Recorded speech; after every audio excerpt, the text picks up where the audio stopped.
Hello friends, welcome to E4U. This is Vinay Sharma. Welcome to this warm session year जिसमें हम previous year exams में आए हुए उन क्वेश्चंस की प्रैक्टिस करते हैं जो कि डिफरेंट एग्जामिनेशंस में फ्रीक्वेंटली पूछे जाते रहते हैं। तो आज बारी है एरर डिटेक्शन की। कुछ क्वेश्चंस एरर डिटेक्शन से करेंगे। काफ़ी इंपॉर्टेंट क्वेश्चंस मैंने पिक किए हैं। सबसे पहला क्वेश्चन जो आपके सामने है, इंस्पाइट ऑफ। तो एक चीज़ जो आपने फिक्स कर लेनी है कि इंस्पाइट जो वर्ड है, इंस्पाइट ऑफ, इंस्पाइट का जो मीनिंग निकलता है वो निकलता है के बावजूद, के बावजूद। तो वहीं इसके साथ जो प्रेपोजिशन जो फिक्स रहता है वो क्या रहता है, ऑफ। चलिए यहाँ तक बात सही है। इंस्पाइट ऑफ द फैक्ट, इस फैक्ट के बावजूद, दैट फैक्ट क्या था वो, इस फैक्ट के बावजूद, in spite of the fact that the meeting was about to end. इस फैक्ट के बावजूद कि मीटिंग जो है अबाउट टू एंड मतलब ख़त्म होने ही वाली थी, उसका अंतिम समय आ चुका था, last meeting was about to end. He insisted, उसने इंसिस्ट किया। क्या इंसिस्ट किया कि वो क्वेश्चंस और पूछे, कुछ और क्वेश्चंस पूछने के लिए उसने क्या किया, इंसिस्ट किया। तो इंसिस्ट टू दे रखा है, यहाँ दे रखा है इंसिस्टेड टू। मतलब क्या, मीटिंग खत्म होने वाली है, फिर भी क्या वो क्या चाहता है कि ये क्वेश्चंस पूछने का काम क्या रहे, जारी रहे। क्वेश्चंस पूछने का काम क्या रहे, हमारा जारी रहे। क्वेश्चन में आपने क्या कॉन्सेप्ट पे जाना है, उसके मीनिंग को एक इस तरह से देखना है कि आपको क्या एग्जैक्ट चीज़ पता चले कि कहाँ हमारा चीज़ कंटिन्यूएशन में जा रही है और कहाँ हमें उसको परफेक्ट रखना है। तो हमने क्या देखा यहाँ पे, इंसिस्टेड टू ना लिख के हम लिखेंगे ही इंसिस्टेड ऑन। अब टू के बाद ऑन आ गया तो यहाँ जीरंड का यूज़ होगा क्योंकि ये कंटिन्यूएशन में जाएगा। तो क्या लिखेंगे, ऑन आस्किंग। तो he insisted on asking several questions. ये क्वेश्चन आपका क्लियर हो गया होगा। Next, hardly had. हार्डली के बाद हैड आता है। ये क्वेश्चन इन्वर्जन में बनता है। क्या है ये, इन्वर्जन का पार्ट है कि हार्डली के बाद आपका सीधे के सीधे हार्डली, जिस क्वेश्चन में होगा हार्डली, ना के बराबर की चीज़ें जो होती हैं उनको हार्डली बोलते हैं। और हार्डली के पास आपके बाद आपकी हेल्पिंग वर्ब आती है, फिर आपका सब्जेक्ट आता है। ये इन्वर्जन का पार्ट है। ये एकदम करेक्ट दे रखा है कि hardly had he entered into the room. उसने जैसे ही रूम में एंटर्ड किया, and taken his seat, room में जैसे ही उसने एंटर करके अपनी सीट ली, when the girls began to giggle. Giggle का मीनिंग होता है, गिगल का जो मीनिंग आप यहाँ से लेकर जाएंगे वो होता है,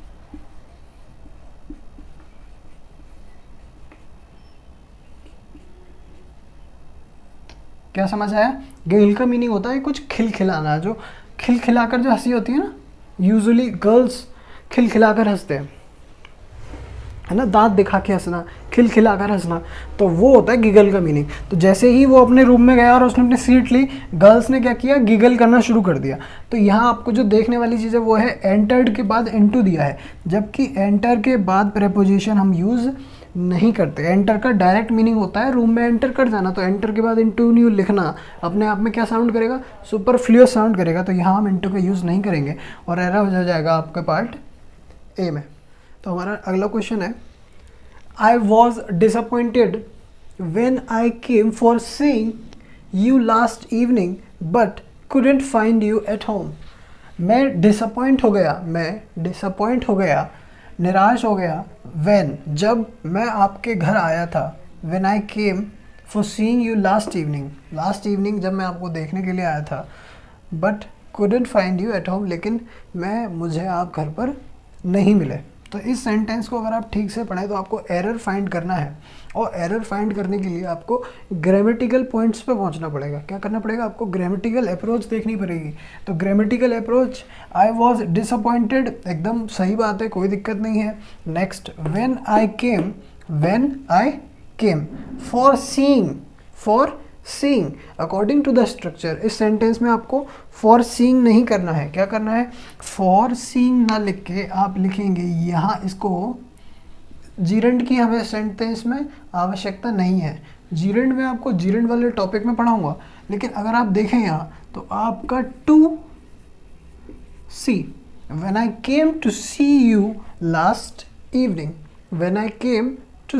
लास्ट इवनिंग, तो वहाँ आपका इन्फिनेटिव से ही काम चल जाएगा। किससे काम चल जाएगा, इन्फिनेटिव से काम चल जाएगा, came to see you. Okay, next आपका क्वेश्चन है, the number of jobs the number of jobs that would be satisfactory, the number of jobs that would be satisfactory, jobs कैसी जॉब्स जो कि सेटिस्फैक्ट्री हो in all respect, in all respects मतलब respect यहाँ किसी इंसान की जो हम इज्जत करते हैं उसको जो आदर देते हैं उससे नहीं, रेस्पेक्ट का मतलब होता है यहाँ पे मायने, माने हर कगार पे देखा जाए, हर उस तराजू में, हर उस पड़ले में उसको तोलकर नाप तोलकर देखा जाए, हर तरह से देखा जाए, इन ऑल रेस्पेक्ट उसके सब मायनों में सेटिस्फैक्ट्री जो जॉब्स होती हैं वो कैसी है, the number of jobs that would be satisfactory are small, तो वो जॉब्स कैसी हैं, स्मॉल है। तो इस सेंटेंस में आपने फाइंड करना है, सबसे पहले आपने फाइंड करना है, जो ढूंढना है वो है क्या, what.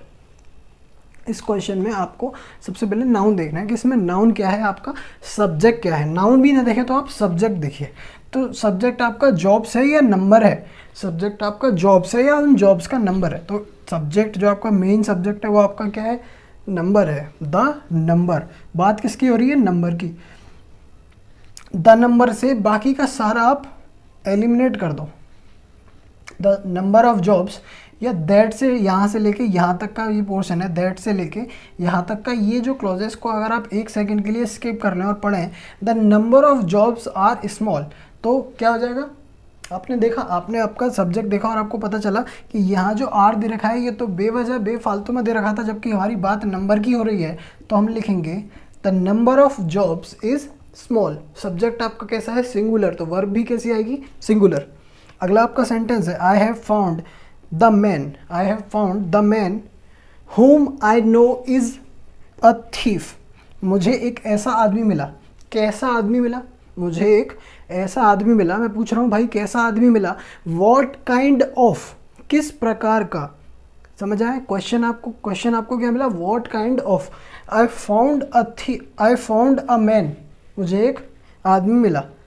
what kind of man, अगर आपको क्वेश्चन में आंसर मिल रहा है एडजेक्टिव क्लॉज, आगे वाली आने वाली जो क्लॉज है वो कैसी है आपकी, एडजेक्टिव क्लॉज है ना, आगे आने वाली क्लॉज एडजेक्टिव क्लॉज है। तो उस क्लॉज में आपने होम देखा, आ रही है ना समझ में, तो आपने इस होम को देखा और आपको पता चला कि एडजेक्टिव क्लॉज अगर आगे आ रही है तो इस एडजेक्टिव क्लॉज में आपको ज़रूरत होगी, इस एडजेक्टिव क्लॉज में आपको ज़रूरत होगी हु की, सेंटेंस को करेक्ट प्रोनाउंशिएट करने की। अब आप क्वेश्चन को पढ़िए, the man who I know is a thief, बात क्लियर हुई।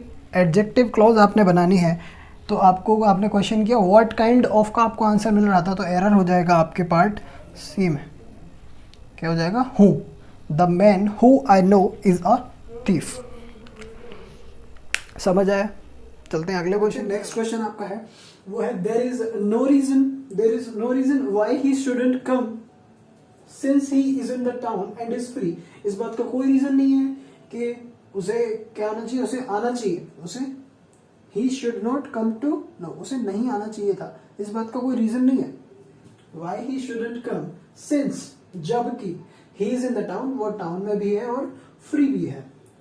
तो ये क्वेश्चन में आपने पढ़ा और देखा, इसके मीनिंग को अगर आप जानेंगे यहाँ पे, तो देयर इज नो रीजन, इस बात का कोई रीजन नहीं है कि, साउंड के निकल कर आए कि, तो उस की के साउंड को देखने के लिए आप यहाँ जो कंजंक्शन यूज करेंगे वो यूज होगा that, as simple as that. Next आपको क्वेश्चन है, इट इज हाई टाइम, यही वो मौका है, यही वो समय है। It is the high time we cried a halt. Halt का मीनिंग हो जाता है आपका जो भी हालात जो होते हैं ना, उसको आप हॉल्ट बोल देते हैं, कंडीशंस जिनको कहते हैं, क्या बोल देते हैं आप, कंडीशन हॉल्ट बोल देते हैं। तो we cried a halt to existing corrupt practices, जो भी अभी मौजूदा करप्शन की जो भी मौजूदा हालात है उसको हमने क्या किया, उस मौजूदा हालात को सुधारने के लिए वी क्राइड अ हॉल्ट, हमने क्या किया, उस हालात को एग्जिस्टिंग करप्ट प्रैक्टिसेस है, उस हालात को सुधारने के लिए यही हाई टाइम है। वो और प्रैक्टिसेस जो भी करप्ट प्रैक्टिसेस हैं वो मौजूदा हालात किस में, एजुकेशनल स्फीयर, शिक्षा के जगत में, शिक्षा जगत में जो भी हमारे करप्शन के मौजूदा जो भी हालात रहे हैं तो उनके लिए हमने क्या किया, वी क्राइड अ लॉट, हमने उनके लिए बहुत ज्यादा चीखे चिल्लाए, बहुत ज्यादा प्रयास किए। किस लिए प्रयास किए कि जो भी मौजूदा हालात हमारे, जो भी करप्शन के मौजूदा जो भी करप्शन की जो भी स्थिति है, एग्जिस्टिंग जो भी करप्शन की प्रैक्टिसेस है, बीइंग फॉलोड,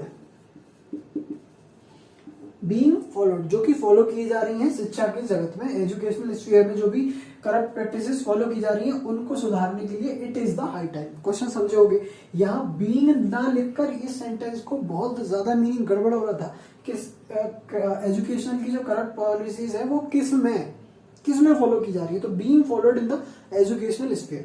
नेक्स्ट आपको क्वेश्चन है, द सिचुएशन इज पेरिलस, बहुत ज्यादा दयनीय, बहुत खराब स्थिति है। The situation is perilous but if we are prepared promptly to act. But if we are prepared के बाद ही लिखेंगे टू एक्ट, ये इसमें स्ट्रक्चर को लेके एरर है। तो if we are prepared to act, अगर हम एक्ट करने के लिए प्रिपेयर्ड है, प्रिपेयर्ड टू एक्ट, यहां प्रॉम्प्टली को लिख लो।